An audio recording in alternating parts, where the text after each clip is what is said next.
getting fans isn't something that you do to get a sustainable career, to build a sustainable career. It's the beginning, but it's not the end all be all. But it's so often touted as like artists just need to get fans, bands just need to get fans, and that's it. That's not it. You are now listening to the Creative Juice podcast brought to you by Entrepreneur.io.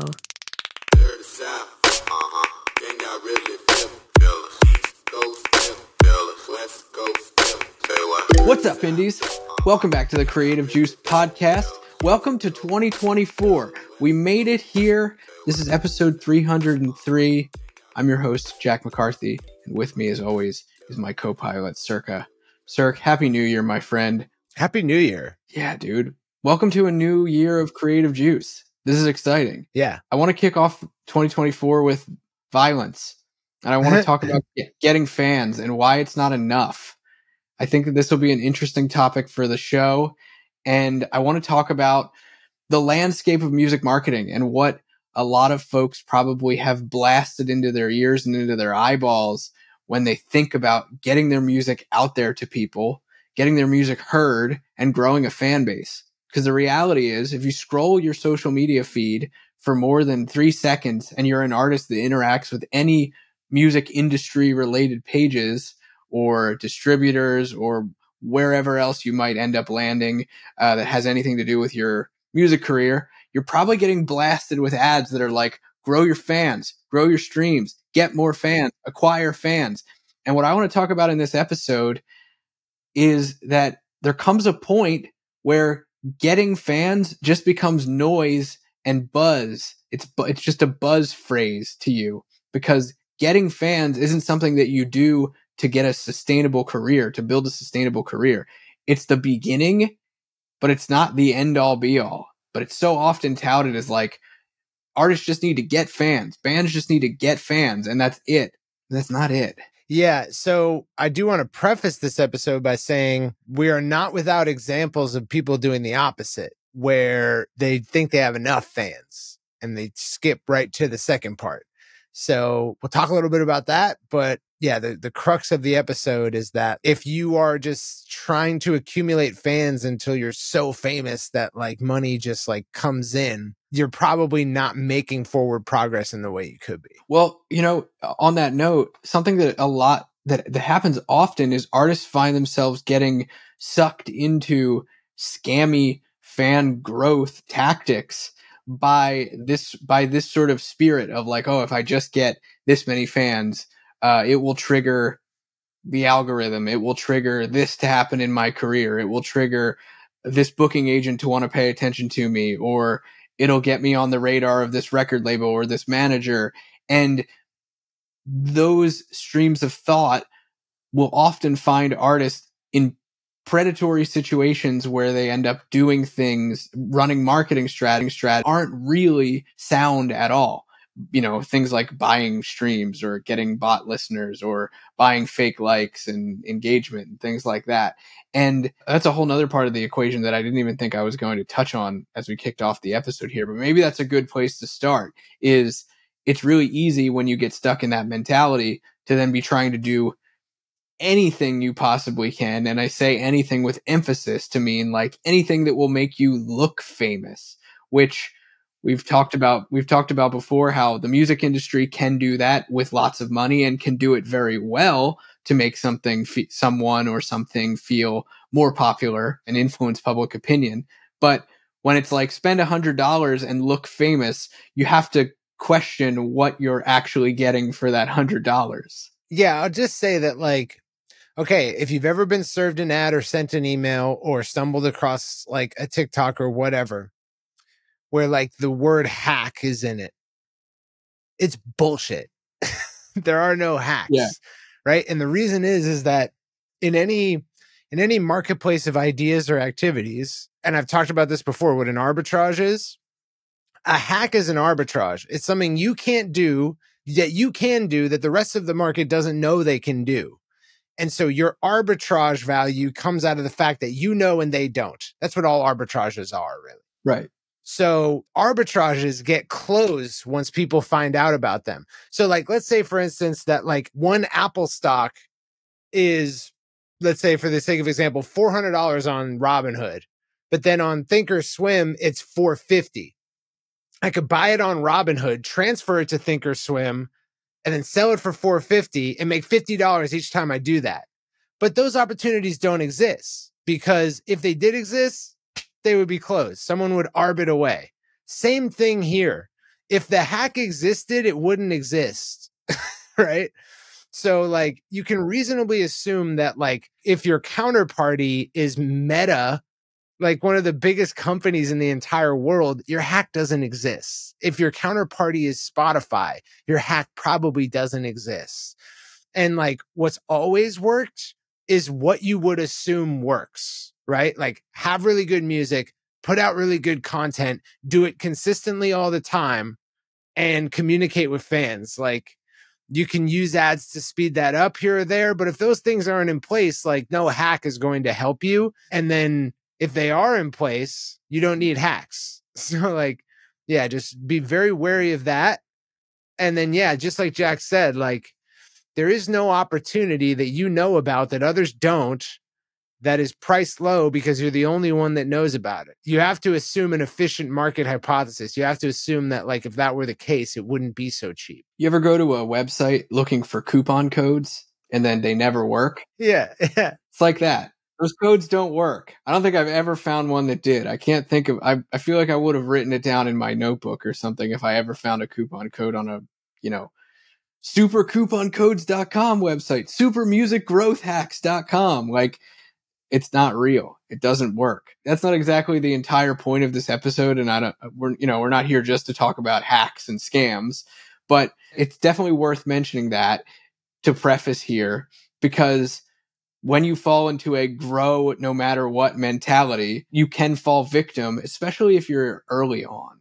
You can fall victim to these things that don't work. Dude, how many Facebook pages and Instagram accounts have we audited over the years that fell victim to the run page likes campaigns to Bangladesh and Indonesia? Or worse, just buy followers. Just go to some sketchy website where you can get 10K followers for like $20. Yeah. Right. How many? So many of those. A lot. Yeah. And I think PR is a good one, right? Like if it were the case that you could buy a $500 PR campaign and it would meaningfully help and impact your music career, it wouldn't be $500. Right. Like it would cost a lot more because people value that type of forward progress more. And if they value it that much and the price is that low, they will quickly buy it until the person has so much demand that they can't fulfill at that price. And they have to tamp down the demand with a higher price. So it's a good way to root out, like, am I looking at a scam? Am I looking at an opportunity? For sure. Yeah. Now, I want to pivot a little bit to talking about this concept of getting more fans and where that starts to become a place that you need to depart from. And I don't want to give any hard numbers of like, when do I need to stop worrying about getting more fans? Because I don't think that that's necessarily the spirit that I'm trying to get into, is to give anyone a hard cutoff date of like, stop focusing on just acquiring fans, but more so the concept of like, we as artists need to think beyond just like collecting people like their fans and hoping that something beyond that happens. Because I've seen that happen with so many artists over the years where they just build up these massive social followings. They build up passive email lists. They don't do anything with them. Stuff just sits there and they wonder why they're not moving forward at all.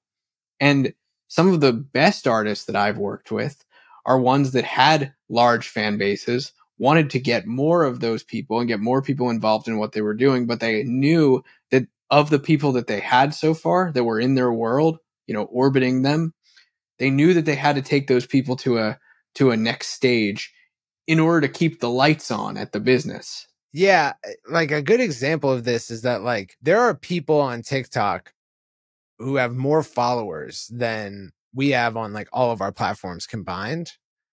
We bring in more revenue as a company. Like that's just the case. What does that tell you? Yeah, right. It is the case that like focusing forever on growing exposure, awareness, fan base, and never focusing on product and never focusing on fulfilling that product and making it a dream come true for customers means that by the time that you have this massive fan base, this massive following, and you try to implement products and revenue, you are going to be woefully underprepared. You're going to have more volume than you can handle. You're not going to know how to do any of these things, and you're going to do it poorly. And you'll be so focused on maintaining this golden goose, quote unquote, that you've created, that you're not going to be able to devote full focus to that effort. I had a live stream Q&A like a year or two ago where someone in our community in Australia had been using FanFinder and like our ad strategies to build up a fan base. They had 100,000 people following them on between Facebook and Instagram. And I was like, what's your revenue looking like? Like, what are your products? And they're like, we don't have any. I was like, what? And he was like, yeah, I don't know if we're ready to sell something yet. I was like, whoa, like you have overperformed in terms of what our expectations would be for the average person running our ad strategies. And you have woefully underperformed in the whole goal, which is to get you a self-sustaining business, right? So you over-indexed on fan base growth. And now you're afraid to offer a product with 100,000 people paying attention to what you do, going so far as to click like or click follow. Like that's a bad combination. So definitely there are people who fall into this category of like, you should have started at 2,000. You should have started at 5,000. You should have at least started collecting email addresses, if not offering some products. The fact that you're at 100,000 and you're wondering if offering a product will even be successful kind of shows what we're talking about here, where the farther you go down that path, the harder it's going to be. We have people with 100 fans who are like, all right, how do I start making money? And they're over-indexed on the wrong side in the other direction, but that's just as egregious. That's interesting and a really good point. Something that I think is really curious here is that it's not, and it's worth saying, this isn't a case of someone withholding an ask for the purpose of acquiring, relationship capital and adding to the goodwill vault for 100,000 fans that they're building up. Because that takes strategic thinking. More often than not, it's, I'm just going to keep growing the fan base and growing the fan base and growing the fan base and not having any focus point towards a monetization event at all, or being afraid to make an offer, as opposed to, I've got something, I'm just waiting for the way that I'm planning on doing it. Because you see businesses do that all the time, where they give, the Gary V jab, jab, jab, right hook kind of mentality of content, for example. And that's fine. This is a different beast. Well, the important point there is that, like, in jab, jab, jab, right hook, there's a fucking right hook. Right. Exactly. You know what I mean? Exactly. Like, yeah, like it's literally at the end, indicating that it's the whole point of the jab, jab, jabs in the first place. Yeah. Like the jabs set up the right hook. They're not meant to delay the right hook. They're not meant to give you time to add in more jabs, right? For sure. All of this to say, like, what we're talking about here is you come to a place in thinking about your music marketing where you start to know that just gaining more people of, exposure to people, exposure of your product to people, your art to people, won't create you a sustainable business and a career in the same way that starting to keep the people that you do have and retaining them and making them worth something of value to the business and then increasing that value over time. It won't do that for you. And that's kind of the central thesis of the buddy system. It doesn't speed run you to step 5 of building the business part. It means you're just starting step 1 way later than you should have. Right, exactly. You don't get some like gain on like how hard it's going to be to offer products necessarily. Exactly. And this is kind of the idea of the buddy system that we talk about. And this might be a good episode to just kind of retouch on the buddy system. It's a new year, a new view on it, maybe, with this conversation in mind. I could speed run that if you want. Yeah, let's do it. Yeah. Let's do it. So the easiest way to think about the buddy system, just like, because it's a lot of stages, but let's just boil it down to like the core 5. which is introduction, education, permission, affirmation, and nurturing. And then ascension, let's say 6. So introduction and education systems, they're marketing systems that address people who are at these stages. So introduction is the getting people to know who you exist. That's your first touches. That's your first impression with people who are likely to become fans. Your education stage is about ensuring that those people continue paying attention and find value in consuming what you have to offer. So like a first impression is great. It's not much. It doesn't build like goodwill. But if they continue to stick around, they get more value from you. That's when you're building goodwill. Those stages are what people often, I would say about 50-50 people over-index on those stages. They just think about getting fans and they just think about how to not lose them. Maybe more on the getting than the not losing. And then permission is when you have a more direct contact. When you're posting on social, you don't have control over who sees it. So people could be following you and they don't see it. You don't have control over the messaging because you are really limited in what you can do. It's constrained to the platform you reach them on, like YouTube. And you are constrained by the fact that like maybe you get them this time. There's no guarantee you get them next time. And you're also constrained by the fact that you have to talk to everyone on Facebook, Instagram, TikTok, and YouTube as if they're the same person. Because you don't know if they've seen 1 YouTube video, 2 TikToks, 3 Instagram posts. You don't know any of that. So you have to assume that everyone's brand new so that you're at least catching the brand new people and speaking their language. So you have to get permission so that you can start to get a record of your contact. How much have they done with you? How do you contact them next? And how do you ensure that each message will get in front of them? So things like email and text marketing. And then nurturing is a stage that you're constantly doing from the point of permission on, which is you are constantly trying to give more than you get. So nurturing is a give without an ask. It's a jab, but it's a more powerful jab because it's not content anyone could have gone and looked at for free. It's something they exclusively get because they are at this depth. And then affirmation is let's transact. Let's prove that I've done my job up until now by making a small ask. Purchase something insignificant, something that won't break your bank, something that just shows that like you actually want to support this thing. After that, we immediately re-nurture, and then it's ascension. Let's go deeper down that. How much are you willing to support? How much value do you feel I've given you? So these are follow-up purchases more than that, just that first affirmation purchase. People over-index on introduction and education systems. They under-index on permission, nurturing, affirmation, ascension, which is really where all the deep, heavy damage is done. It's where you can really give value to people. Unlike, oh, I put a free video. Every video on the internet is free, dude. So saying free content is value is fucking insane. Like it's not. It is a public good. It's not directed at any one person. It does not make anyone feel special or indebted to you. Yeah, it's true. And I mean, music falls under that category as well. You know, music on the internet is freely available. Free and ubiquitous. Yeah. Yeah. That was a helpful rundown. And I think it spells out well how you can see how once you start to gain a mass of fans, I don't want to put a number on it.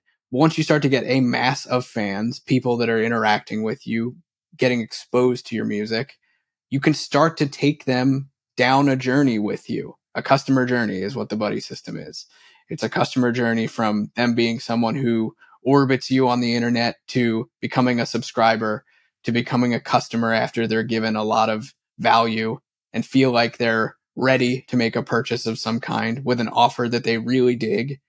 And then you take them through that process again and you offer them something a little bit cooler and a little bit more expensive usually. Yeah, there's a couple important things to note about it now that we've gone over is that like when no matter how many introduction and education stage people you've got, permission will always be at least as hard as it is for getting one person to subscribe.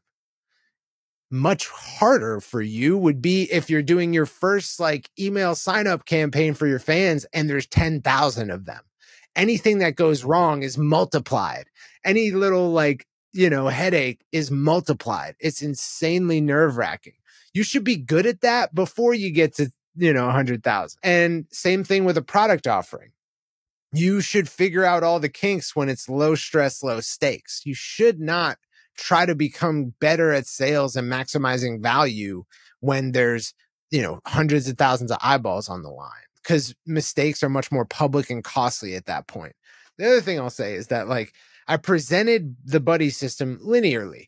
People see what their first piece of content, introduction, they see more content and stuff, education, they sign up for an email or text list, permission, you give them value, nurturing, they make a first purchase, affirmation, you give them more value, nurturing, they make a second purchase, ascension, nurturing, ascension, and so on. But that's not how everybody works. Some people will see one piece of content from you and go buy everything in your store. And we call these automatic buddies. And the problem with like delaying your ask ad infinitum, the problem with never getting systems in place to maximize value is that those people will linger in your fan base forever, never getting their needs satisfied, which is like, I want to support what you're doing, dude. I can't give you money. You won't let me give you money, right? Yeah, not making an offer is so often doing a disservice to your fans, the ones that want to give, that want to be more involved and are looking for something more from you. Yeah, especially like as a fan, I think one of the biggest gripes when you get in on a band early is feeling like you're on the same tier of fan with someone who only catches on when it's fashionable, right? Yeah. And that's why we have the like, oh, I've been listening to them since blah, blah, blah claims, right? You are actively preventing people from claiming their early investment, claiming their early attention, claiming their status within your community as being an OG. You're preventing them from being able to do that because by the time they can do anything more than what a day one fan can do, or a day 1,000 fan can do, comes at day 1,000. There's nothing for them to do until everyone is already like, guppies in the water. So you're really doing more of a disservice than you might intuit to your day one fans by not making them offers. It's true. Yeah, it's true. And I've said this before on the podcast, is if I can give a piece of advice, if you find yourself in a place where you've been focusing a lot of your effort, attention, and energy on getting new fans, getting more exposure, getting your music heard, and that's really been your singular focus. If I can make one recommendation, a blanket recommendation, I don't have context here on you, so I'm giving a blanket recommendation. Plan this quarter to make an offer to your fans, whether that be a free offer that you just get them to sign up for so that you can get some one-on-one, one-to-one contact info, or whether it be a paid offer where you can actually monetize for the first time, maybe. Plan for that. See how it goes. Try it out. See how people react to it. And then you can learn from it. And that's also the value of doing this. We're not just looking at this from the standpoint of making us a business that can sustain itself, which is obviously a very important thing to be able to do if you want to have a business. But also, when you start doing these things, you create a feedback loop so that the next time you do it, you've got some data points that you can learn from. You don't make the same mistakes that you made the first time. And then all of a sudden, the next time you do it, it gets a little bit better. And then the time you do it after that, it gets a little bit better, and so on and so forth. So that would be my point of encouragement if you found yourself stuck in this place of just like, I just need more people to hear me. Take care of the people that have heard you, and you might reap some really amazing rewards from it. It's a common ethos of software development. Get it into people's hands, understand what their problems and frustrations are, and then work on fixing those. You can't do that if you don't get it into people's hands.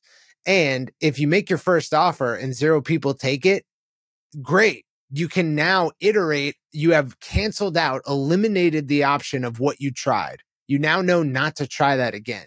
Imagine how embarrassing it would be if you got to 100,000 fans and then did that. Right? It's a lot worse than if you got 1,000 and no one bought your offer.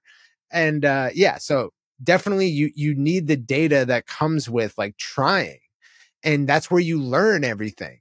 So yeah, I will definitely say it's better to start developing those things early. That's not to say that like if it's friggin' crickets on your social media, if you do not get comments or messages from people about your music who you do not know, then you probably should get that first before you start trying to offer people stuff. And we see that as well. We do see people where it's like, yes, you make music. Yes, you put it out. Yes, you put out content, but you aren't cracking anything. It's crickets. Like there's not really anything going on. So your methodology for how you're turning people on is broken. Don't be one of those people where it's like, oh, I'm just going to rush right into how do I make $1 million right now or any money? Because ultimately, like until you crack that at least a little bit, like it's unreasonable to expect that anyone would take your offer because there's no one to take it from. Yeah, that's true. That's a really good point. And comes back to something I mentioned earlier about like making fans worth more is part of this equation, but also keeping people around. So if you've got people who it looks like they're around, but then when you post stuff and you share stuff, it is crickets, then you're not really keeping them around. So you probably need to patch that hole. We talk about the education stage of the buddy system. That's where that lives. It's the keeping and retaining people, getting them to keep hanging around with you after they hear you for the first time or discover you for the first time or become a social media follower. How are you keeping them around? How are you keeping them engaged? So then it greases the wheels to take them through the next steps or makes them want to. Take the idea of greasing the wheel out of the equation altogether. It gives them something to be excited about. Yeah, like consider it like this. It could take you a whole ass year or two to get to a point where your stage presence, your stage craft, including on camera, not just on a real stage, and your songwriting and your production and your mix chain, like all that's to a point where it's presentable. It could take you another whole ass year to get to a point where you're putting out content consistently that people actually dig. And it's like you've worked out all the kinks and it looks how it should look. And you figured out what people want to see who listen to your type of music. It could take you another whole year to figure out how to make offers to those people, how to keep them engaged, how to start getting them into one-to-one contact methods. And it could take another year for you to crack great products that people actually want to buy and album launches and releases and things that actually generate revenue. It could take 4 years to get there, but whatever it takes, it doesn't have to take double that because you stopped at one point and you said, you know what? I cracked the whole getting them to pay attention thing. I'm just going to chill here and not do the next thing for another 2 years. Like, don't do that. Right. For sure. For sure. This is a fun topic, and I could see ourselves getting into more of this, especially as we make changes to Indie Pro in the next quarter or so, as new trainings come to the Indie Pro community. So I hope we can get more and more into this as the year goes on. But I hope you guys dug this. A little bit of a passionate topic for me, for sure, because I want to see indies go from a point of getting their music heard to actually building something that they can do as their work, and enjoy it. Yeah. Well, I hope you guys dug this. We'll catch you next time on Creative Juice. Thanks for hanging out. Peace out, indies. Can y'all really feel us? East Coast, feel us, West Coast.